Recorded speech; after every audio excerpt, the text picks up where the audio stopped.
estudiemos, en donde simple y llanamente propicia el Centro Colombiano de Derecho Procesal Constitucional este espacio para construir de manera colectiva el conocimiento. Voy a introducir el tema de este conversatorio, la razón de ser, la justificación de por qué hoy vamos a hablar del amparo de pobreza, pero desde una perspectiva un poco más interesante, con una visión detallada de los desafíos y las posibles soluciones en torno a esta figura. Lo primero es que el amparo de pobreza no es más que una herramienta importante dentro del sistema judicial colombiano para garantizar el acceso a la justicia, especialmente para aquellas personas que se encuentran en situaciones de vulnerabilidad económica. Adquiere realmente importancia esta figura en contexto en donde el acceso a estos recursos judiciales puede estar limitado por situaciones o factores socioeconómicos. Sin embargo, en la práctica, hemos encontrado, no únicamente en la justicia ordinaria, sino también en materia arbitral, cómo algunos abogados la están utilizando con propósitos diferentes. Es un recurso para algunos de estos abogados para desviar el proceso, dilatar el proceso, y eso es lo que vuelve más complejo la utilización de esta institución. Es por ello que invitamos y le doy desde ya al doctor Henry Vega Preciado mis más sinceros agradecimientos en mi nombre y en el del Centro Colombiano de Derecho Procesal Constitucional, porque, y ya voy a dar todo el crédito que corresponde a la presentación en cuanto a sus condiciones profesionales, puede perfectamente plantearnos abrir un espacio para esos desafíos y esas posibles soluciones en torno a esta figura, particularmente, profesor Henry, con ocasión de la sentencia C-426 de la Corte Constitucional de octubre 9 del 2024, magistrado ponente Jorge Enrique Ibáñez, en donde se pronuncia sobre una exequibilidad condicionada frente al artículo 153, inciso segundo del Código General del Proceso. El doctor Henry Vega Preciado es un abogado especialista en tecnología e innovación legal, magíster en Derecho de los Negocios, con una experiencia profesional de más de 20 años en temas financieros, comerciales, corporativos, concursales e inmobiliarios. Árbitro y secretario de tribunales arbitrales, de centros de conciliación y arbitraje de las cámaras de comercio más relevantes en el país, mediador, amigable componedor, docente universitario en el campo del derecho procesal y temas de procedimiento arbitral. Yo le agradezco su tiempo, Henry. He trabajado con el profesor Vega y doy fe de su seriedad, de su compromiso. Es un profesional, yo le digo joven, así él se ría, creativo en el mejor sentido del vocablo, que lo hace a uno pensar, meditar, que es realmente el ejercicio de nuestra profesión. Te doy, Henry, la más cordial bienvenida, con un límite de tiempo, y me disculpo por ello, de 30 y tantos minutos, porque el espacio es dialógico en la medida en que estoy seguro que van a haber preguntas y vamos a construir entre todos estos retos que impone esta figura. Bienvenido, Henry, y nuevamente muchísimas gracias. Doctora Anita, muy buenos días para su merced, buenos días para todos los que nos acompañan. Un honor ser invitado en este particular y exigente centro de pensamiento que usted lidera. Mil y mil gracias por la presentación y demás. Sé que este tema de la virtualidad implica la necesidad de ser didáctico y más que didáctico, la necesidad de avanzar con mucha asertividad, que es lo que se pretende en el estudio de este tema. Para el efecto, hemos preparado una presentación que compartiré en este momento en pantalla con todos ustedes y que tiene por objeto abordar las tensiones que hay la figura del amparo de pobreza en diferentes tópicos, tales como la oportunidad, quién puede ser beneficiario o no de este, la mención que ha hecho la doctora Anita acerca de la reciente sentencia de la Corte Constitucional y un zoom en particular acerca del tema de arbitraje. Así que, sin más preámbulos, con su venia inicial. Nos hemos propuesto tocar 5 temas a propósito de amparo de pobreza, iniciales introductorios, un marco legal, un marco jurisprudencial y otros 2 dedicados a las tensiones generales y a las tensiones en relación con el arbitraje para llegar a unas conclusiones. Sobre el primer tema, la Constitución política, en por lo menos 4 artículos, hace mención a lo que es el sustrato del amparo de pobreza y en particular al debido proceso en su artículo 29, al derecho a la igualdad en su artículo 55 y en el artículo 229 el acceso a la administración de justicia, y hago un zoom particular al artículo 95, numeral segundo de la Constitución política, que habla de los deberes de solidaridad de los ciudadanos y tema sobre el cual volveremos sobre todo al final. Las modificaciones recientes a la Ley Estatutaria de Administración de Justicia, en particular la 2430, hacen 2 observaciones o 2 modificaciones, también contenidas en el artículo segundo y en el artículo sexto, que tienen relación con el amparo de pobreza. En primer lugar, el artículo segundo ratifica, más que determina, ratifica que la Administración de Justicia es una función pública a cargo del Estado. Le agrega algo muy importante que será seguramente objeto de muchos debates, y es que lo califica como servicio público esencial de forma categórica, y el artículo sexto, que nos habla de la gratuidad y cómo en particular con el amparo de pobreza, en caso de que sea concedido, este estará a cargo del Estado. Esto ya nos marca una diferencia frente al arbitraje, en tanto en la jurisdicción institucional, pues está todo el staff montado, los jueces están sentados sin perjuicio de que lleguen o no lleguen procesos, los secretarios y demás auxiliares de justicia están presentes, por lo menos de forma inmediata, en espera de su llamado, mientras que en el arbitraje hay unas consideraciones Mm. que, como lo dije, estudiaremos al final. Utilicemos esa agua, no sé si la necesite para trapear o Doctora Ana algo. Milena, buenos días. Realmente. Sus micrófonos si son tan amables. Disculpa, doctor Henry. Audio, Henry, audio. Reactivada. Ahora sí, ¿me escuchan? Sí, señor. Muchas gracias.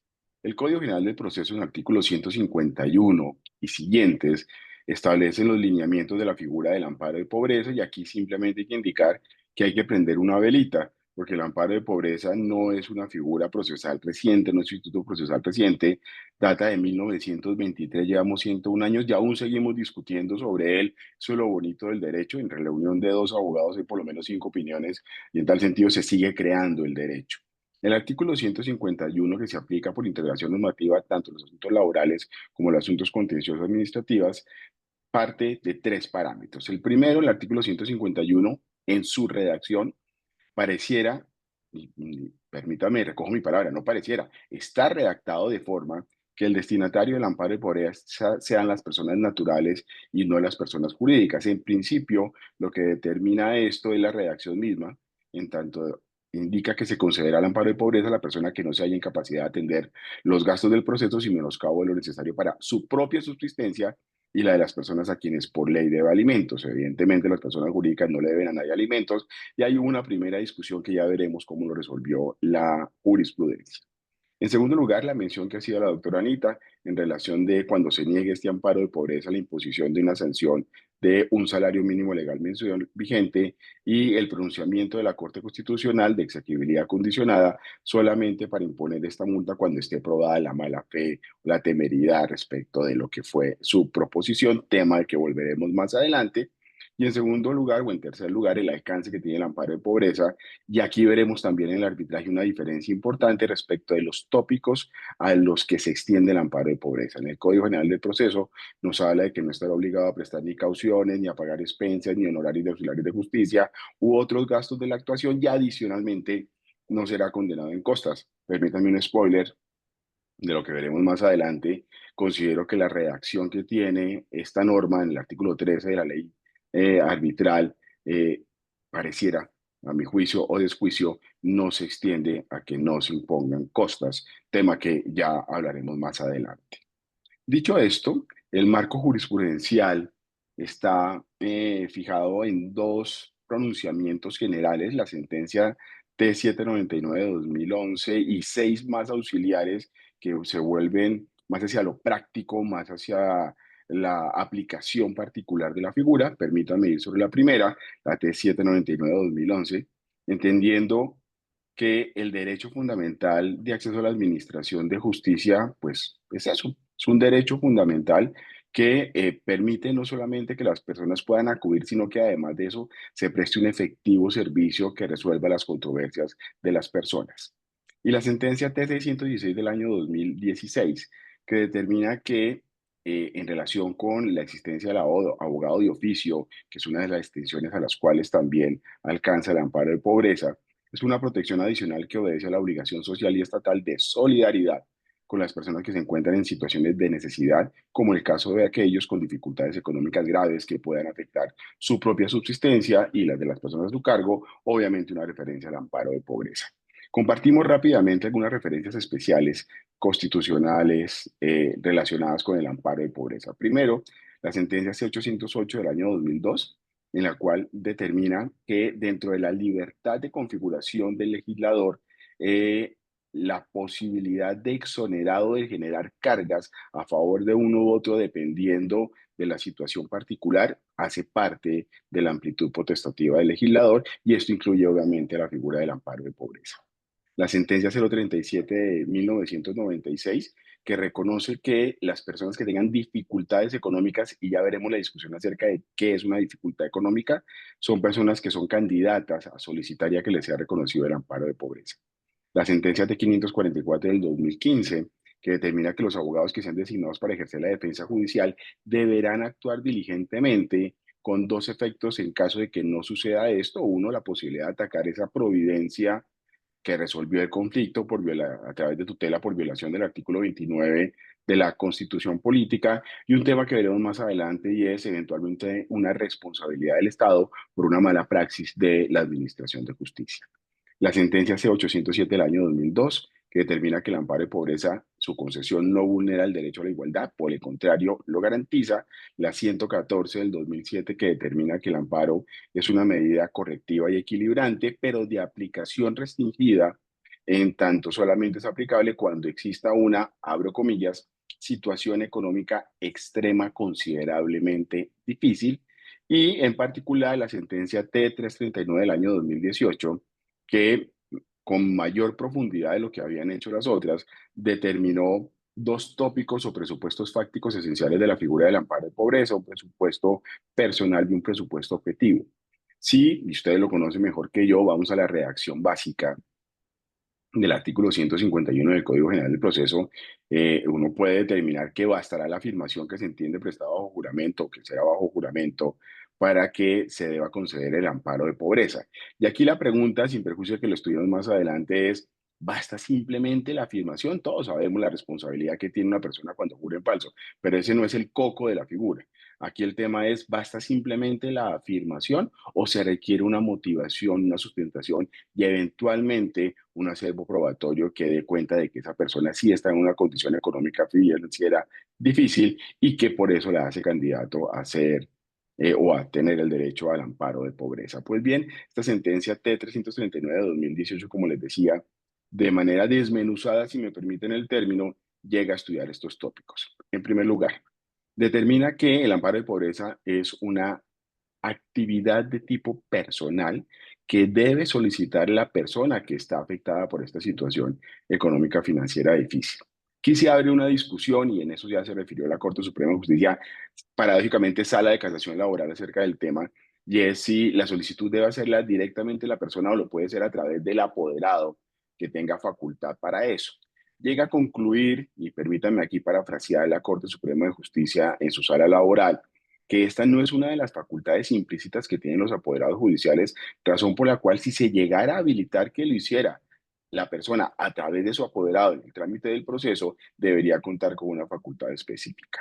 La gran mayoría de pronunciamientos relacionados con amparo de pobreza parten de la premisa de que se haga de forma directa por quien es afectado, no a través del apoderado judicial, pero para cerrar el tema, en caso de que así sea, no está vetado, pero sí se requiere que tenga una facultad expresa. En tal sentido, además, esta posibilidad es una carga procesal, y aquí vamos a la sentencia conocida por todos, 086 del año 2016, acerca de lo que es una carga procesal, que es una responsabilidad que tiene la persona, pero en la medida en que es potestativa, su no ejecución puede generar unos efectos adversos para ella, y pareciera, y es una de las conclusiones, definitivamente el amparo de pobreza es una carga a cargo de la persona que se siente afectada o que tiene esta disminución o esta afectación económica. Esta petición debe hacerse de forma formal y juramentada, como ya lo mencionamos, y de manera tajante la sentencia de la Corte determina que no puede ser reconocida de oficio. Sin embargo, encontramos una sentencia de tutela de la Sala Civil de la Corte Suprema de Justicia, donde determinó que ante la evidencia del juez de que la persona se encontraba en una situación económica difícil, debió haberle dado el espacio para que se pronunciara acerca de si iba a solicitar o no el amparo de pobreza. Esta interpretación, por demás huérfana, no hay ninguna otra que hemos encontrado en el mismo sentido, solamente nos lleva a reflexionar si es deber del juez, ante la evidencia, incitar a la persona para que pida el amparo de pobreza. En lo personal considero que no es así, el juez no tiene esa responsabilidad, todos sabemos que es el director del proceso, etcétera, etcétera, pero es que esta es una petición tan íntima, por llamarla de alguna manera, que creo que como carga y respetando esa primera definición que hemos indicado, está única y exclusivamente a cargo de quien se sienta afectado. En segundo presupuesto que determina esta sentencia de tutela es un presupuesto objetivo. Y esto es algo importante porque lo mencionamos hace un rato. ¿Basta simplemente la afirmación bajo juramento o se requiere algo más? Esta sentencia incluye la necesidad de que las personas que van a pedir el amparo de pobreza prueben objetivamente la necesidad de que les sea reconocida la figura, y para eso la presentación o la solicitud debe ser de forma motivada y adicionalmente, abro comillas, deban acreditar la situación socioeconómica que lo hace procedente, tema que nos llevará a una holgura mayor. Pues vamos precisamente a hablar de estas tensiones y a estas dificultades de interpretación que se han dado ya más allá de los 101 años que tiene la figura.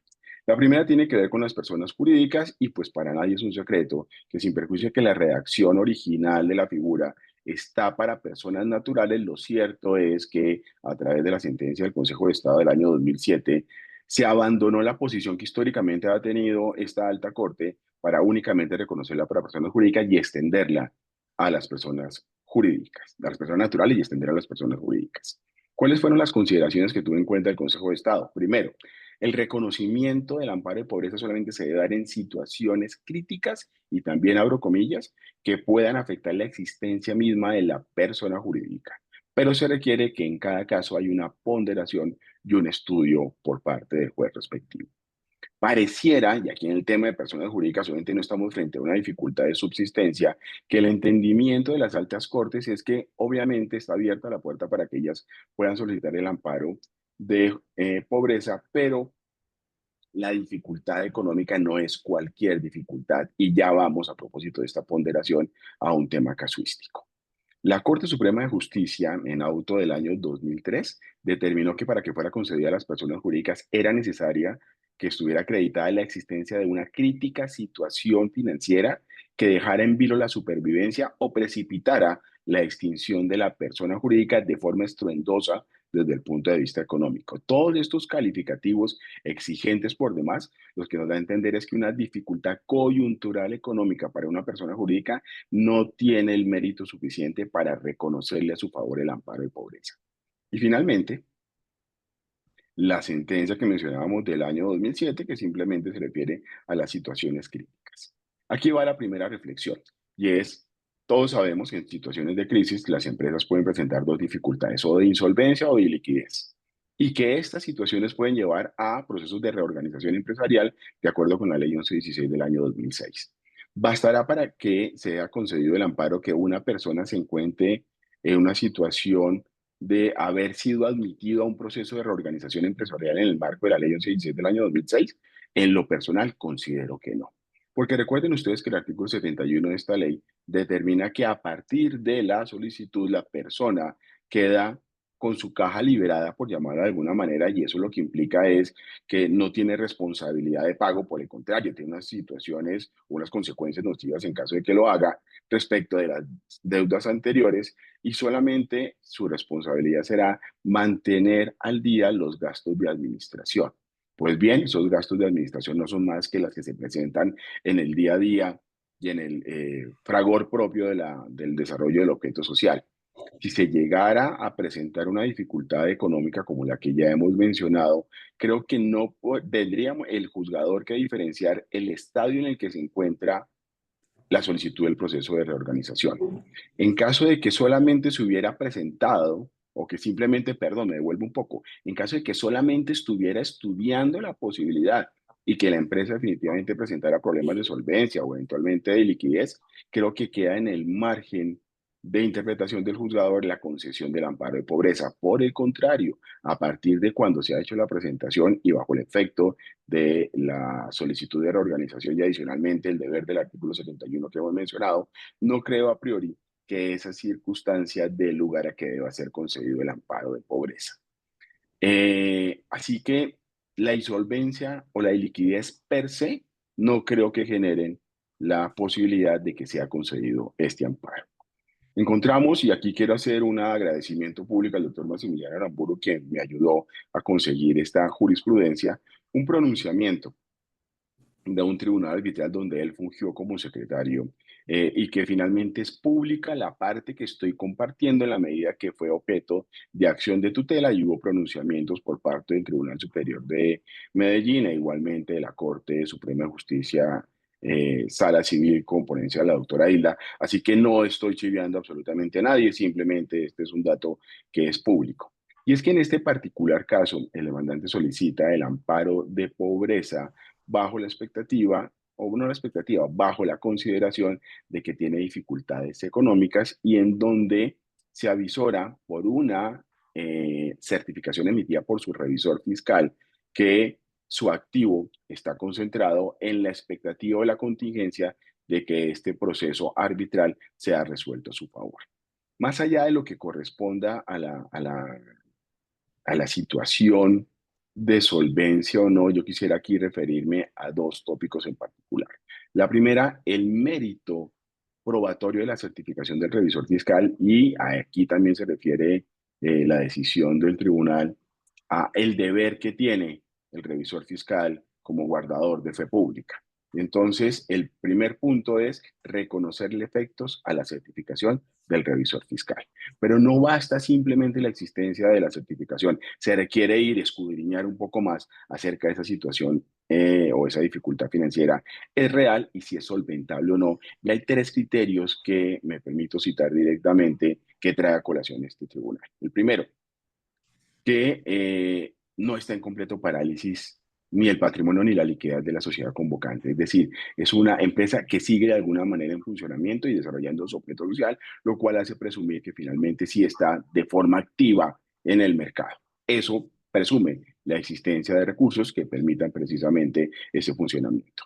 Segundo lugar, de acuerdo con los estados financieros y la certificación que fue remitida, se llega a concluir que dicha sociedad adquirió créditos con entidades financieras que le ha permitido asumir los pagos correspondientes a sus compromisos comerciales, esto simplemente reiterando el desarrollo del objeto social. Adicionalmente, se logra vislumbrar que este contrato de que es objeto de litigio arbitral ha sido objeto de garantía mobiliaria, es decir, pareciera que adquirió liquidez a través de la garantía dada por el albur o los derechos que correspondieran a lo que resulte en ese tribunal y finalmente que aun cuando sus activos son superiores a sus pasivos, no se necesariamente esta circunstancia da a entender que se encuentra en posibilidad de pago. Esto simplemente para reiterar que el auscultamiento que debe hacer el juez respecto de la situación patrimonial no basta simplemente en el caso de personas jurídicas con su afirmación, sino que debe estar soportado y para eso pues hay diferentes medios de libre apreciación. Al respecto, y sobre el mismo tema, el artículo 152 es el que nos dice que el solicitante deberá firmar bajo juramento la situación de dificultad económica y la Corte Suprema de Justicia, Sala Civil y Sala Laboral, en Providencias del año 2020, de manera uniforme llegaron a dos conclusiones sobre este punto. Lo primero, cuando se trata de personas jurídicas, personas naturales, perdón, no es necesario que la parte o el tercero acrediten ni siquiera sumariamente la insuficiencia patrimonial que los mueve. Basta simplemente la afirmación bajo juramento en el amparo de la presunción de buena fe que cobija a la persona que hace la manifestación y que le da plena eficacia bajo la figura contenida en el artículo 207. Así que vemos una primera tensión en relación con las cargas o responsabilidades para solicitar el amparo según se trate de persona natural o de persona jurídica. Persona natural bastará simplemente la afirmación bajo juramento, persona jurídica eventualmente tendrán que estudiarse otras circunstancias. En relación con la oportunidad, segundo punto de tensión, la doctrina y alguna jurisprudencia han mencionado que cuando lo requiera el demandante, la solicitud debe hacerse conjuntamente con la demanda. Y respecto de la oportunidad, la Corte Suprema, también con providencia del año 2020, consideró que esta situación generaba precisamente algo que pretende corregir el amparo de pobreza, y es que no se presenten situaciones de desigualdad. Imponer que el demandante solamente tenga como oportunidad a propósito de su presentación de la demanda la solicitud de amparo de pobreza es colocarlo en una situación desfavorable, desigual por lo menos. Y en tal sentido, considera que se puede presentar, a pesar de la claridad, de la textualidad de la norma, se puede presentar con posterioridad por parte del demandante, así que esa tensión en la interpretación creo que es claramente entendida y en lo particular lo comparto con la sentencia de la Corte Suprema de Justicia que hemos compartido. Y en tercer lugar, en relación con su trámite, tenemos que hablar de esta es una figura que se resuelve por parte del juez con la mera solicitud, obviamente acompañado con la grave juramento que hemos mencionado. Pero eso nos lleva a dos puntos y es, ¿deberá darse un sustento, deberá darse un soporte o bastará simplemente la afirmación bajo juramento? Conforme las jurisprudencias que hemos mencionado, bastaría solamente eso. Sin embargo, estas dos providencias ya citadas de la Corte Suprema, tanto sala civil como sala laboral, llegan a tres conclusiones semejantes. La primera, que es una solicitud que no requiere práctica de pruebas y que con base en el artículo 127 del Código General del Proceso, la resolución de esa petición tendrá que hacerse por parte del juez de forma sumaria, en el sentido de que se hará con los elementos probatorios que existan en la solicitud, pero sin lugar a que se practiquen, decreten y practiquen pruebas con posterioridad. Y eso lleva a otra situación, y es que para estudiar el amparo de pobreza no se requiere ejercer el derecho de contradicción por la otra parte. Basta con la solicitud y así, sin participación de otras personas, deberá resolverlo el juez respectivo.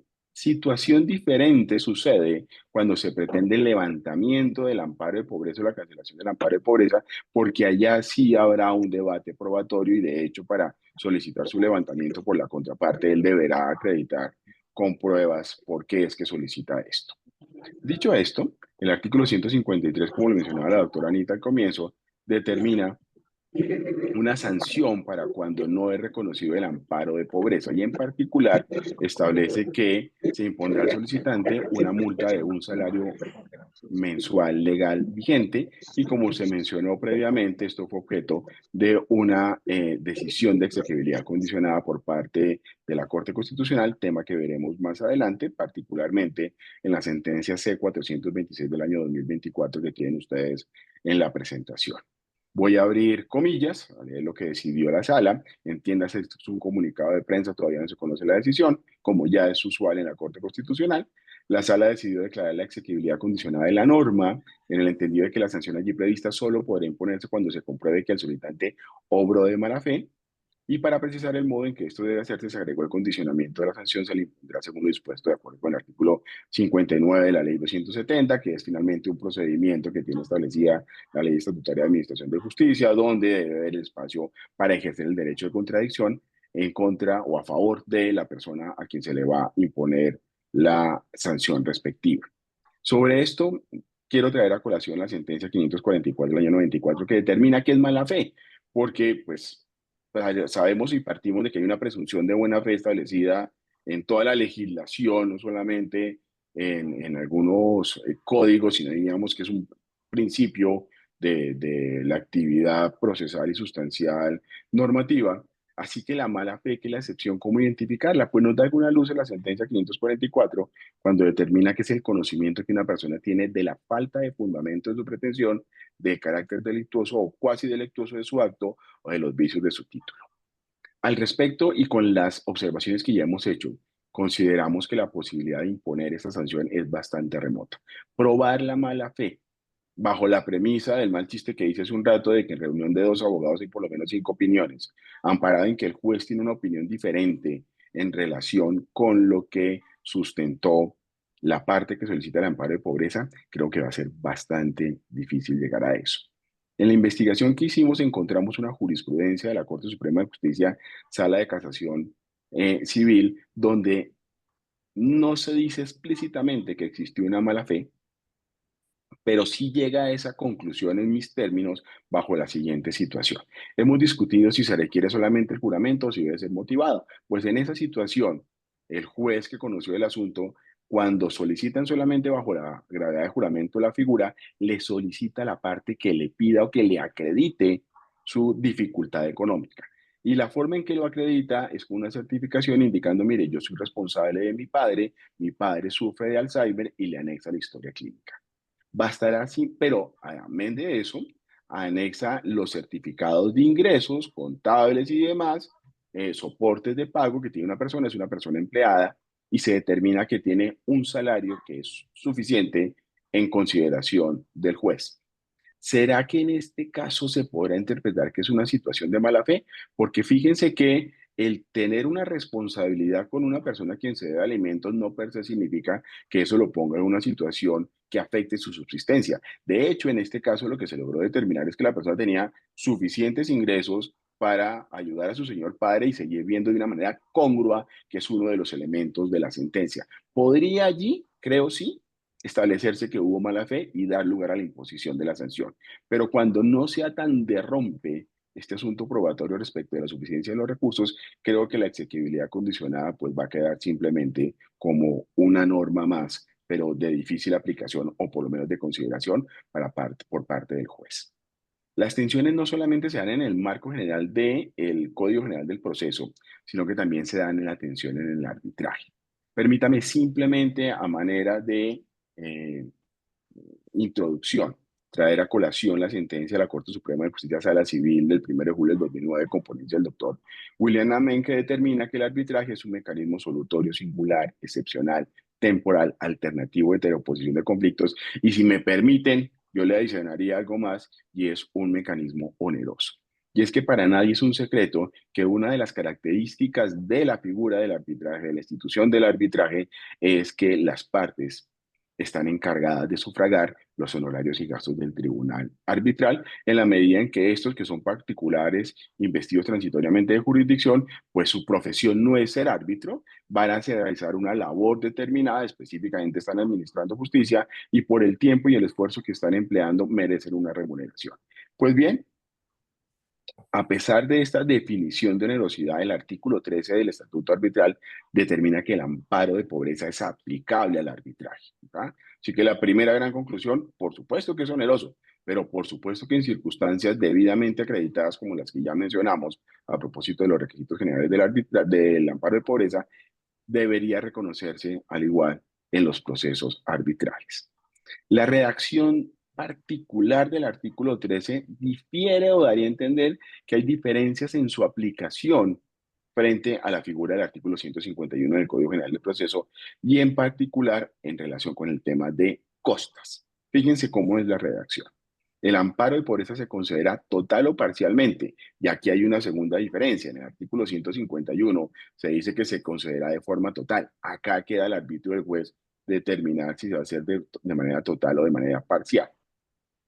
Eh, y fíjense en el segundo inciso que estoy aquí citando, y es que sin perjuicio de lo que resuelve el auto sobre costas, y si vamos al artículo 151 nos dice que las costas están incluidas dentro del amparo de pobreza, el amparado quedará exonerado del pago de honorarios y gastos del tribunal arbitral, sin que le corresponda a su contraparte sufragar lo que el amparado le hubiese correspondido pagar. Pues bien, veamos varias situaciones en relación con la redacción disímil de la figura o de las particularidades que aplican al arbitraje.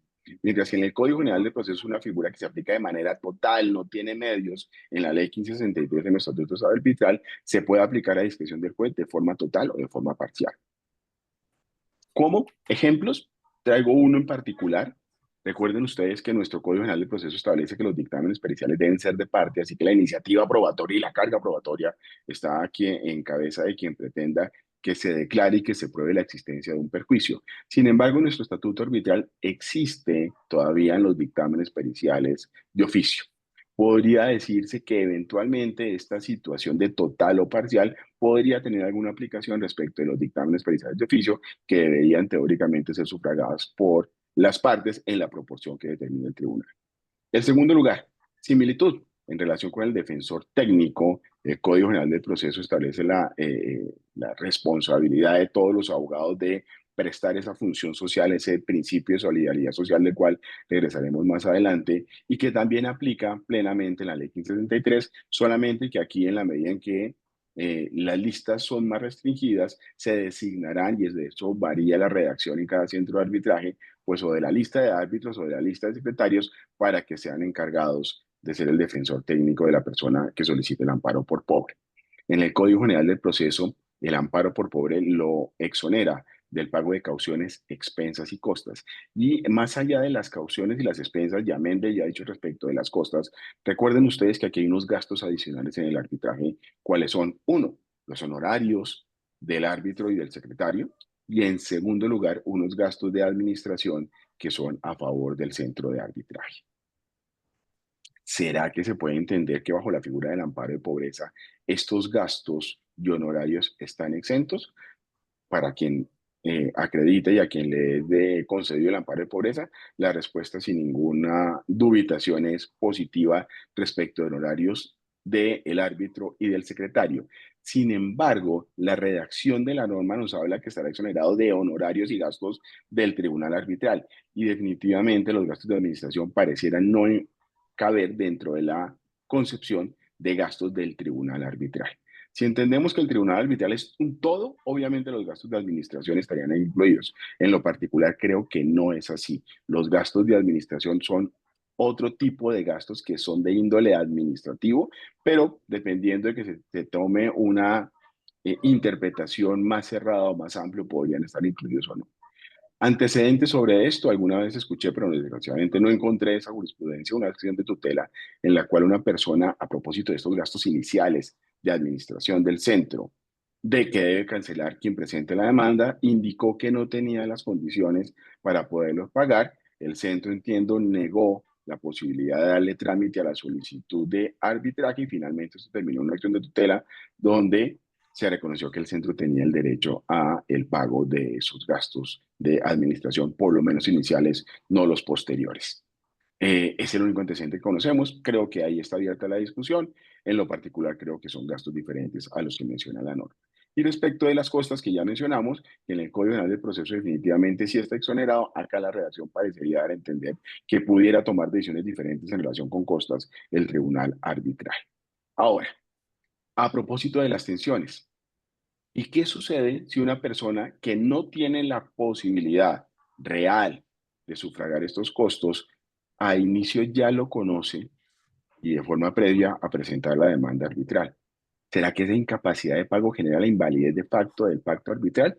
Ya aquí vamos a una sentencia reciente de la Corte Suprema de Justicia, Sala de Casación Civil, de este año precisamente, en la cual, a propósito de de la existencia de unas sumas líquidas exigibles que se derivaban de un determinado contrato, eh, llegó a la conclusión que no era necesario, a pesar de que el contrato contenía cláusula compromisoria, agotar esa fase del arbitraje, sino que podía presentarse de forma directa la demanda ante la jurisdicción institucional. Y llegó a discurrir la sala en sí, ¿era el arbitraje el medio idóneo o no para resolver esa controversia? Se podría abrir, a propósito de esa disquisición, la discusión acerca de si desde el principio yo sé que no tengo los recursos para pagar el arbitraje, si pudiera acudir de forma directa a la jurisdicción institucional sin tener que agotar eso. En la concepción particular de quien habla, considero que esto no es posible. Porque por definición hemos hablado que el amparo de pobreza implica una carga. Y más que eso, también el arbitraje implica una carga. Obviamente las condiciones económicas de las personas y de las empresas pueden variar en el tiempo, y la condición en que cuando se pactó la cláusula compromisoria en el contrato puede ser diferente a cuando se presentó el conflicto años después. pero pues los contratos, artículo 1602, son para cumplirlos. Así que aun cuando no tenga la solvencia para sufragar esos gastos y lo sepa desde el principio, creo que por lo menos sí debe agotar lo respectivo, porque recordarán ustedes que en el arbitraje, eventualmente, si no se pide el amparo por eso, pero hay una dificultad económica o simplemente no se quiere atender estos gastos, se existe la posibilidad de que la contraparte pueda sufragarlos en su nombre para que se pueda instalar el tribunal arbitral. En caso de que ninguna de los dos pague, pues, o solamente una de ellas, pues cesa en funciones del tribunal arbitral. El agotar esa diligencia derivada del pacto, artículo 1602, que estableció ese pacto arbitral, pues creo que dan a una respuesta negativa de la primera inquietud. Dicha incapacidad habilita acudir directamente a la jurisdicción institucional, ya lo mencionamos, consideramos que no. Y lo último, el deber de pago de honores es una carga procesal. Creo que sí, y en esto no voy a hacer más sino parafrasear al doctor Juan Pablo, director del comité arbitral, que en diferentes escritos ha sostenido esta posición. Y es que, como lo mencionamos al principio y parafraseamos nuevamente la sentencia C086 del año 2016, cuando hay una carga procesal, finalmente hay una responsabilidad que es potestativa y pues las partes sabrán si la cumplen o no, pero los efectos que tiene es que puede generar eh, condiciones desfavorables para aquel quien no cumple con esto. Si la persona decide no pagar o no puede pagar, por la razón que sea, los gastos del tribunal arbitral, sin duda es una carga y finalmente no se le niega el acceso a la administración de justicia, porque quedaría simplemente abierta la posibilidad, una vez en funciones, de acudir a la jurisdicción institucional. El siguiente tema que se presenta en el arbitraje, la siguiente tensión, está precisamente en el eventual derecho que tienen las partes, las partes no, los árbitros y el secretario, de recibir una remuneración. Y aquí parto, y perdónenme, me pongo aquí la camiseta de árbitro y de secretario, de que esa labor es una labor que debe ser remunerada, porque al igual que el derecho a la igualdad, el derecho al acceso a la administración de justicia, el derecho del trabajo también es un derecho fundamental del cual están ejerciendo en ese caso los árbitros y el secretario. La Declaración Universal de Derechos Humanos determina que toda persona que trabaja tiene derecho a una remuneración. Así que aquí no se discute si hay lugar o si existe el deber de pagar estos honorarios, sino si eventualmente la figura del amparo de pobreza, aplicable al arbitraje por definición legal, colocaría en una situación de desigualdad al árbitro y al secretario, que trabajan finalmente sin ninguna remuneración durante el tiempo que dure este procedimiento arbitral. Para eso, las tesis que estoy sugiriendo es ejecutar un test de razonabilidad y proporcionalidad, y para eso cito la sentencia C022 del año 96 y me permito leer uno de los acápites finales. Los medios escogidos por el legislador no solo deben guardar proporcionalidad con fines buscados por la norma, sino compartir con su carácter de legitimidad. En particular, el principio de proporcionalidad busca que la medida no solamente tenga fundamento legal, sino que sea aplicada de tal manera que los intereses jurídicos de otras personas o grupos no sean afectados, o que ello suceda en grado mínimo. No me es ajeno que la Corte Constitucional, en la sentencia del año 2014, a propósito de el trabajo que realiza el curador al ítem y eventualmente sin remuneración, a diferencia de otras sociedades de justicia, ya aplicó este test de razonabilidad, aplicando además de eso la teoría artículo 95 numeral segundo que indicamos al principio, de la solidaridad social como una pauta de comportamiento en el cual se exige a las personas que hagan un esfuerzo para vivir en convivencia. La pregunta acá es, ¿y será que estas ideas que se tuvieron en cuenta para el curador del ítem se podrán aplicar al árbitro y al secretario?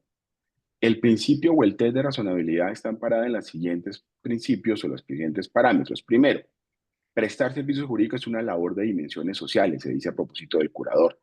El trato diferente, en tanto el curador al ítem no recibe remuneración y los demás auxiliares de justicia sí, está amparado en un criterio objetivo y razonable que propende por un fin legítimo y que está inspirado en el deber de solidaridad.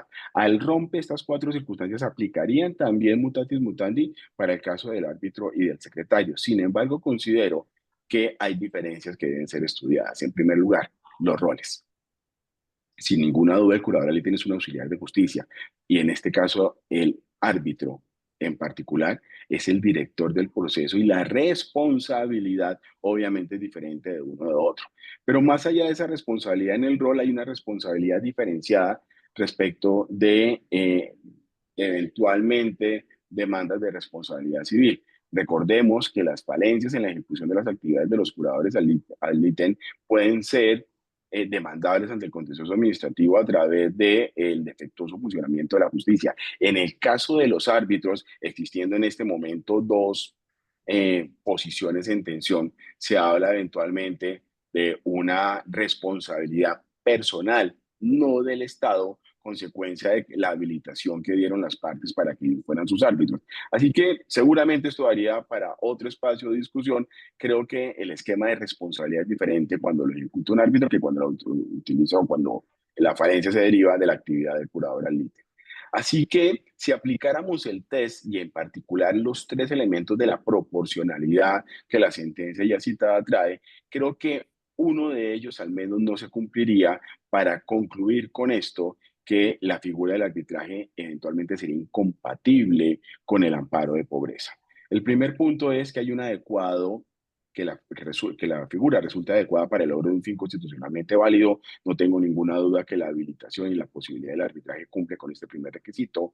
En segundo lugar, tercer lugar, que sea proporcionado, y en tercer lugar, que es donde creo que existe la mayor diferencia, es que es aplicable o la persona debe llevar esa carga adicional al principio de solidaridad cuando no existe un medio menos oneroso en términos del sacrificio de otros principios constitucionales para alcanzar el fin. Para aquí claramente el derecho al trabajo que tienen los árbitros y los secretarios requieren la remuneración, otro principio constitucional, y en segundo lugar hay una alternativa. ¿Y cuál es la alternativa? Pues agotar la cláusula o el pacto arbitral para que cesen mociones del tribunal y finalmente la jurisdicción institucional sea quien conozca el asunto. A modo de conclusiones, queda claro que la figura del amparo de pobreza es viable no solamente para personas naturales y personas jurídicas, sino también para personas, patrimonios autónomos. Consideramos que la afirmación no basta simplemente que se haga bajo la grave juramento, sino que debe estar por lo menos de forma sumaria sustentada.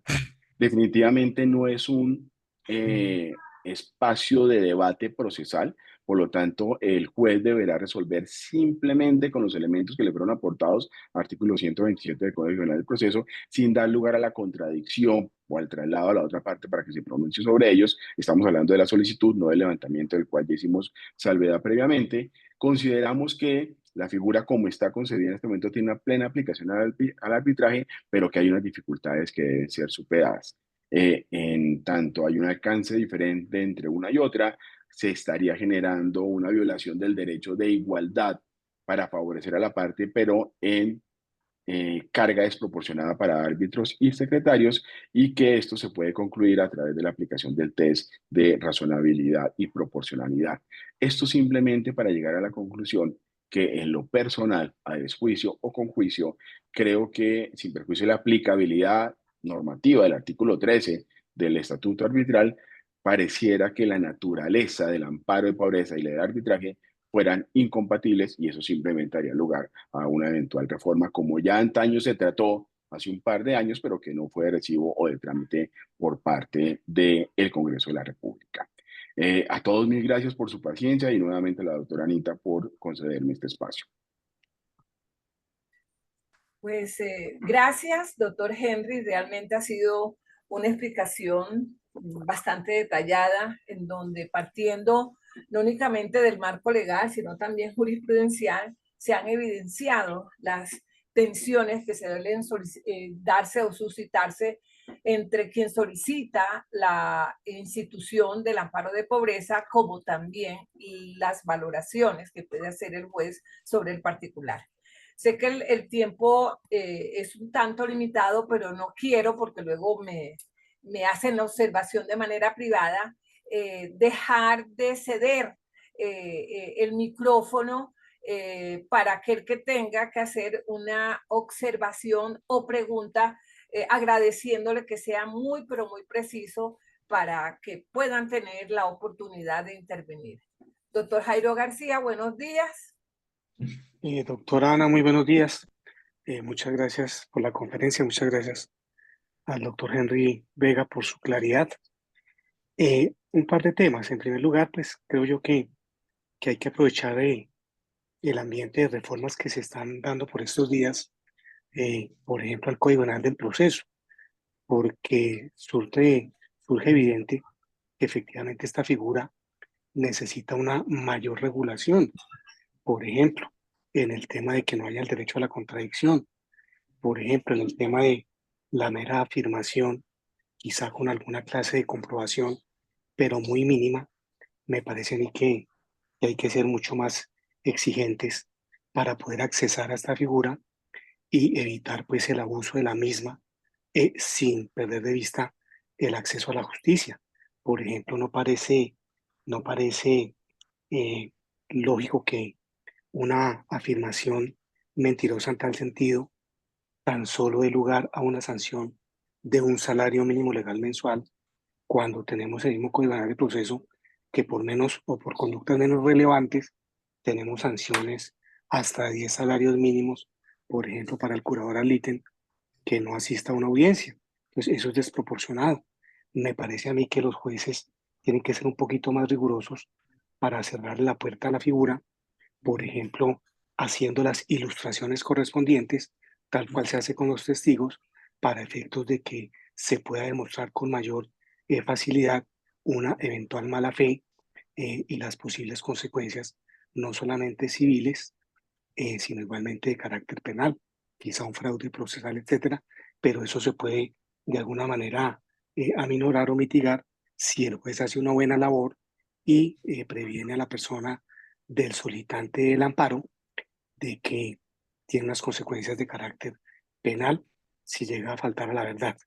Y quizás sí también pues cambiar ese nombre tan despectivo.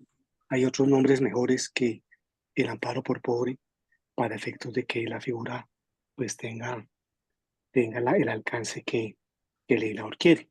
Y lo que habría que mirar son las estadísticas, a ver qué dicen las estadísticas, si se está usando o no verdaderamente la figura, como es la percepción que tenemos los abogados. Nuevamente, mil gracias, doctor Vega, por su ilustración. Gracias, doctora Anita. A usted, Jairo. Doctor Perdomo. Gracias, Anita y doctor Henry, muchas gracias por la charla, la verdad, creo que fue muy precisa y muy buena. Yo solo tengo un tema que sé que no lo abordó a propósito porque puede generar un marco de discusión mayor, pero es hablando de la responsabilidad del Estado con ocasión de, de la actuación de los árbitros. Entiendo que usted toma la postura que, oiga, no son agentes del Estado, luego no podría haber una responsabilidad basada en la actuación de ellos. Pero no sé si valdría la pena explorar, aún en la hipótesis contraria, es decir, en la que sí pueden, ser como agentes estatales, pues hay una diferencia fundamental frente a los otros auxiliares de la justicia, porque ellos están ejerciendo la función judicial y la responsabilidad sería basada en el error judicial. En cambio, en los otros auxiliares, pues estaríamos en un defectuoso funcionamiento, pero no es el ejercicio de la función por sí misma. Y eso creo que podría también, aún en la hipótesis contraria, como un argumento subsidiario, pues fortalecer la tesis de que no podemos comparar los auxiliares de la justicia con los árbitros que ejercen la función. Pero simplemente ese posible análisis, doctor Henry. Muchas gracias. Al doctor García, al doctor Perdomo, muchas gracias por su participación. Y sí, doctor Perdomo, no quise jugarme una posición en relación con la responsabilidad de los árbitros, porque eso iba a generar un nuevo debate y pues la doctora Anita nos corta la transmisión con toda la razón por el respeto al tiempo de todos. Permítame tal vez darle un alcance para ser preciso. Yo soy partidario de que el árbitro sí es un agente estatal y que en tal sentido las sentencias, en particular del Consejo de Estado, y el reconocimiento que se ha hecho de la función que ejerce, daría lugar a que sea el Estado el que responda al final por los errores que cometa el árbitro. Sin embargo, esa última ratio, por llamarlo de alguna manera, debe pasar por unos matices previos. Y es que bajo la misma teoría de la nulidad de la labor que ejerce el árbitro, está la responsabilidad mixta y el artículo 43, cuando prosperan las causales de anulación del laudo arbitral, establece eventualmente, comillas, como sanción la devolución por lo menos proporcional o total de los honorarios dependiendo de la causal que haya sido declarada próspera. Eh, por eso no podría llegar a la conclusión de que es la misma responsabilidad de un juez. Obviamente aquí no responde el Estado, sino que eventualmente haría una responsabilidad mixta. Pero si me permite, yo sí soy fan de la teoría de que el árbitro claramente es un agente estatal y en tal sentido le corresponde la responsabilidad al Estado por el ejercicio. Entiendo que son dos teorías obviamente una discusión mucho más de fondo, si es contextualista o estatalista, que exceda esto y no quiero pecar por lo que ya mencioné, pero sí creo que hay un espacio un poco más allá, sin perjuicio de que pues eso solamente ratifique la incompatibilidad de la figura del amparo de pobreza con el arbitraje. ¿De acuerdo? Muchas gracias a los dos. Muy bien. Frente a lo que acaba de decir Henry, realmente las posiciones, y con ocasión de la pregunta del doctor Carlos Perdomo, son totalmente opuestas. Los que se consideran que sí es agente estatal y los que se considera que no, y como tú bien lo dices, eso conlleva a un análisis más minucioso, etcétera, que implicaría un espacio de estudiemos cuál es realmente la calidad. Quiero reiterar mi gratitud, realmente ha sido una explicación detallada, minuciosa, que tú has planteado. Seguramente cuando quedan en estos espacios preguntas y dudas, porque realmente resultó o se da el resultado que se busca, que las personas sigan pensando, sigan cuestionándose hasta qué punto todo esto que has explicado tiene implicaciones para la justicia y la equidad en nuestro país. Ese realmente nos lleva también a pensar. Quiero también agradecer la presencia de los que nos acompañaron, particularmente para aquellos que foro tras foro, cada 15 días que lo organizamos con temáticas y conferencistas diferentes, nos van acompañando. Un abrazo para todos, un excelente día y gracias, Henry. Nos vemos más adelante. Hasta pronto para todos. Buen día y muchas gracias. Okay. Muchas gracias.